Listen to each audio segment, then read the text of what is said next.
Activision has taken to Twitter, or at least one of their employees, Lulu, and has been stirring up controversy with media, with people online for poking fun at Activision. Now, Axios actually has a great interview with Lulu talking about why she acts this way, why she handles her Twitter profile this way. I thought we would look at it today and talk about what is going on with the drama in the online world. Let's dive in right now.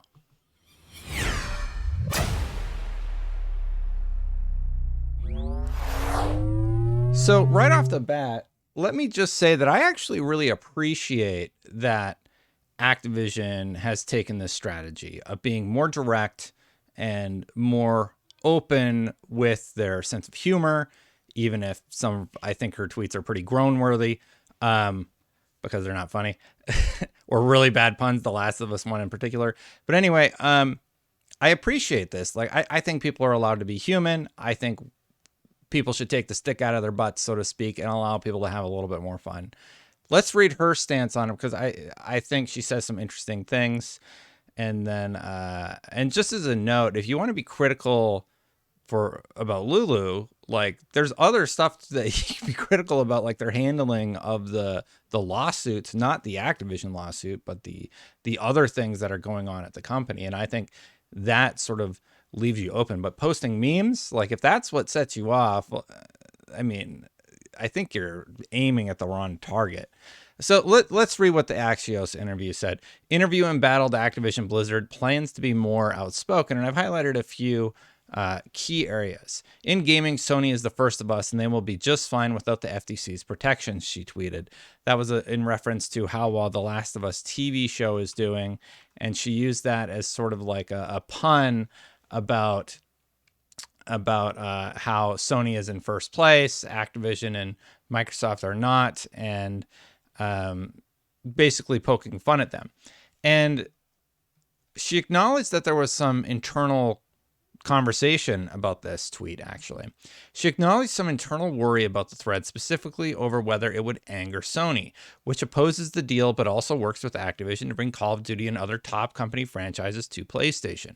We're a partner to them, she says. Were they worried about pissing us off when they tried to kill a really good deal that our employees wanted and that players wanted? And people seem to forget that. All the employees had to sign off on this deal before it moved forward. So there were a few that wanted some changes made with the deal, but it wasn't that many. And eventually the deal ended up going through on paper. So this isn't like a small process. All the employees who have stock in the company stand to make a lot of money. Now, I don't know if Activision has an employee stock program of some kind, but if they do, anybody who's invested in that and invested in the company stands to make a lot. So it seems like a lot of people want this to happen. A lot of people posted publicly about being excited about it. And I think people lose sight of that. Like, Activision wants this merger to go through. Microsoft wants this merger to go through. Who doesn't? Two American companies want this to go through. A Japanese company is saying, we don't want that deal to go through. A Japanese company who is in the UK has an 80% market share versus Microsoft's 20%. So, and if, I had that up for a different story, but I think it's important. And Christopher Dring, who, by the way, got kind of tied up in this controversy to the point where he locked his Twitter account for a little bit, is here actually defending Microsoft and their posting of the 80-20% graphic, right? He basically said this is accurate because Microsoft is going by the regulators' rules. The regulators have decided that there's only two companies in the gaming space, not Microsoft. The regulators have made this decision that the only two companies that matter are Microsoft and PlayStation. So they're like, all right, using your own metrics, we only own 20% of the market and PlayStation owns 80%. So, yeah, anyway, let's read the statement again. We're a partner to them, she says. Were they worried about pissing us off when they tried to kill an already really good deal that our employees wanted and that players wanted? Were they worried about pissing us off when they made all these claims that seemed to be pretty disingenuous and we didn't take personally? They're making the case for what's best for their business. So they're saying, like, Sony can go out and talk all this shit, right? Getting used to spelling swear words now. But we can't make jokes online. It's a little ridiculous, isn't it? And before I go, I'll bring up the tweet where basically there was all this reaction to it from various media outlets, and she's calling them out. I kind of think that's totally fine. Like, they're calling her out. She's not allowed to respond. She just has to take it. And, you know, just on a personal note, I hit this point with talking about Xbox where I don't really give a shit. There, see, I did it. I don't really care what other people think about my jokes or whatever. Like, hopefully they make you laugh. That's my goal. But when you're a public figure, you're going to make some people mad. And sometimes I respond to those people, right? And I call them out. But I mean, I can't stop it. There's accounts out there dedicated to hating me at this point. They know who they are. And yeah, so I keep talking about this stuff. People keep getting mad, but you know, the channel's doing well, and the people that understand me have come out in support, and I really appreciate that. Anyway, but yeah, also the people who are critical and respectfully critical, I don't mind that at all. I don't mind that at all. But on both sides, on the Xbox side and on the PlayStation side of this whole thing, I'm just going on a little bit of an aside here. There are people that are going too far. And if you're like going out there and targeting somebody with harassment or whatever, you're taking it too far, and you need to like lay off. Like, you shouldn't be taking it to a point where it's no longer just about being critical about a person's statement and making it like really personal. It's like, what are you doing? Like, go outside, touch some grass, right? Before I continue on, this is a little bit of a rambly episode. If you've watched this far, please hit that subscribe button, hit that bell to know when my content goes live. Half of you are not subscribed. So if you subscribe right now, I'd hit my goal of hitting 100,000 subscribers right now. Did not mean for this to be this rambly. I didn't realize I've been going 7 minutes already. Let's get back into it.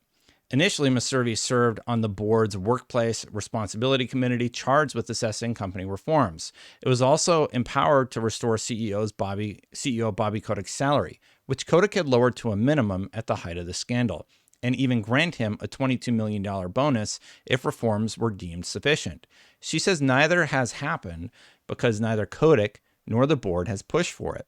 So Bobby Kotick hasn't taken the $22 million bonus, which I find interesting. So he's lowered his salary, and he isn't taking the money right now. So as much as I don't like Bobby Kotick, and I don't, and I haven't for some time, I'm glad that he hasn't gotten that $22 million bonus. We'll see what happens as the things continue, though. Maservi acknowledges that there are company employees who have questioned the kind of place they work at, and says her approach to open communication is intended to help restore trust. Maservi's directive to her team: be more direct, speak plainly, and be more transparent. And, you know, here's what happened from all of these tweets. She did this tweet. I think I talked about it on the episode yesterday. It was one of her better ones. I'll give her that. It was a pretty good gag. I thought it was a funny gag. It was sort of the silly Sony one, and I swear I've made one similar to this. So I hope she's not stealing my ideas. Just saying. Anyway, Sony refuses to accept guaranteed long-term access to COD. What if we lose access to COD? And it's just like, she's pointing out how they're kind of shooting themselves in their own foot, right? Like, you're going toe-to-toe in court with the company that has a deal ready for you to sign. And a lot of outlets like got really mad about this. Chris String kind of got tied up in a little bit of drama where he was critical about the statement, and that's absolutely fine. She called him out, basically saying, hey, you have some mistakes in here. Like, I can bring it up actually right here really quick. And again, apologies for the loosey-goosey nature of this one. Let's go to her profile. He was really respectful about it. She basically said, hey, Chris, your DMs are closed. Hey, Chris, your DMs aren't open, but would you mind please correcting this? I appreciate how important you make me sound, and you have the right to your opinions. Dunks are fair game in my role, but I definitely did not tweet during the hearing. Perhaps confusion during the time zones. I've changed that. Thank you. Totally fine. Like, I think that was a fair exchange. He implied that she was live tweeting during a court hearing, and she's like, that's not true. Like, I was doing my job during the hearing. He said, oh, my bad. I've corrected it. And that should have been it. But this led to like Chris Drain getting a ton of harassment, which is not okay. Like, it's fine to be critical, but don't take it too far, obviously. And I have to imagine it went too far. If he felt the need to lock his account, maybe at some point enough is enough, and just yeah. And you have to realize when you're in a position in the public eye, it's not like one or two tweets. It's like thousands of tweets. I've been on the Xbox bad side back in the Xbox One X days. And I think one thing that this channel has done is a lot of people get to see how my perspectives or how my thoughts and perspectives about Xbox things sort of change. Like, I'm critical about them sometimes, like about their DRM issues, about how they haven't been at the Game Awards for years, how 2022 was a very bad year for Xbox. And I think people sort of understand, well, like, okay, Destin likes Xbox, but he's rationally critical about them when they aren't living up to expectations. And when the Xbox One X era was sort of at its height, I ended up being target number one. And I know how that feels. And I've been on it. And the other side of things, like the Game Pass thing, a lot of people took that tweet seriously. And I just think it's funny, right? Like, it's a joke and people get all worked up about it. But yeah, basically, I made this joke because everybody was saying journalists were paid off. Just look up the Game Pass meme is dead, because like they wrote articles about it. It's pretty nuts. But Lulu kind of wraps up her thoughts with something that sort of echoes my philosophy with how I act online, right? Why doesn't she talk the way I think a corporate exec is supposed to talk? I talk like a person. Don't mind if that's unusual. If you're looking for formal pronouncement on synergy and human-centric solutions powering the future or whatever, then I'm sorry, I can't do it. And I, for one, think that is incredibly refreshing in a world where it just feels like people need to chill out about stuff, right? She posted that meme, and there were several articles about how she's not acting right. Are you serious? You're going to tell somebody online on her personal account how she's supposed to act? That's just rude, in my opinion, and strange. It was a really strange reaction to it. And she like laid into, who was it? SVG, who just had incorrect information. Let's read that thread really quick. Hi, Eric. Well, I don't get the obsession with writing articles to bemoan my tweets. Your opinions and what you find newsworthy are up to you. However, there are several factual errors that I'd appreciate you correcting per your commitment to journalistic standards. And then she goes through, and like the article has problems. EVP Corporate Affairs and CCO Activision Blizzard, right? Like, there's her title right there. And I believe that's Chief. What's CCO stand for? Let's Google it really quick. Let me Google it really quick here. What does CCO stand for? Chief Compliance Officer, I believe, is like what comes up with the top Google search. Like, if you do what does CCO stand for, it's Chief Compliance Officer. Sorry for the small text, I didn't zoom in. But anyway, she says, 1, the headline is mistaken. If you'd reach out using standard journalistic practice, I could have helped you avoid the error. And you don't know my hopes. It says Activision CCO Call of Duty meme blasting Sony didn't get the reaction she hoped for. The most common response to Ms. Serby's post was disappointment and criticisms of its on professionalism. Oh, sorry, I didn't have it up here. So here's the SVG article. Here's sort of what she's highlighting there. 2, the job title you assigned to me is incorrect. How did they get Chief Customs Officer? Where did that even come from? Like, let's Google her name. Like, I'm just going to Google her name here really quick. Title. Chief Communications Officer. And then what was in there? Chief Customs. Like, it's the first thing that comes up. There's a big old picture of her. Here's her official profile on the site. Executive Vice President, Corporate Affairs, and Chief Communications Officer. What did SVG put? Chief Customer Officer. I don't know how they got there. Anyway, the alleged employee you cite is actually not an employee. She even tweeted that she's not an employee.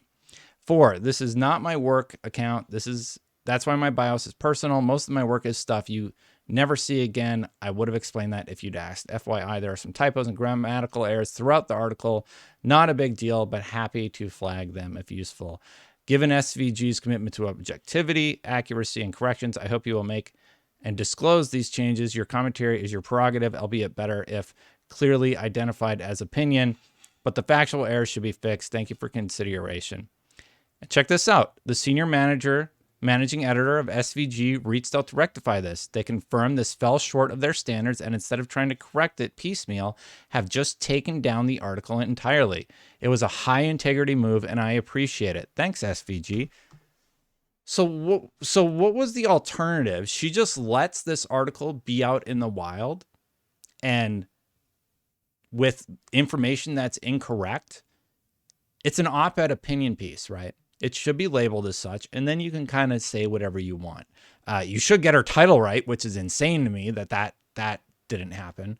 And I don't like to make videos where I'm critical of other outlets, but this has been happening a lot lately where articles are written about tweets, and the articles are basically saying you're not acting how you're supposed to. How are people supposed to act? People aren't allowed to tell jokes. People aren't allowed to be human. I'm with Lulu on this one. I think her Last of Us joke was terrible. Do I think she shouldn't have posted it? Maybe she shouldn't have posted it because I think the joke's really bad, but that's not my decision to make, right? I'm allowed to react to her tweet, say that I don't think it's funny, and she's totally fine with that. But telling people how they're supposed to act, it's kind of messed up, in my opinion. And I think people need to chill out a little bit, just in general with the discourse online lately. You all know what I'm talking about. Yeah. So anyway, that's my 2 cents. Thank you so much for watching, everybody. If you like my content, hit that subscribe button, hit that bell to know my content goes live. Thank you so much for watching. I do appreciate it. Half of you aren't subscribed right now. If you subscribe, and we're really close, I think today we're going to hit 99,000 subs. So we're in the last 1,000. If we keep the growth rate, we will hit 100,000 by like by the second week of March, I think is probably the run rate, as somebody would say it. Thanks for watching. Sorry for the rambling nature of this. I recorded this in the morning. Members, thank you so much for supporting the channel. I really appreciate you very much. Thank you so much for watching. If you want to become a member, click that join button. Turns off ads immediately because I upload these videos without ads. I'm going to get out of here. Check out yesterday's video. And yeah, let's see what drama unfolds today. Oh yeah, small thing. Sounds like China's going to approve the deal. So I'll talk about that in another video. I'll see you for the next one. Bye for now, everybody.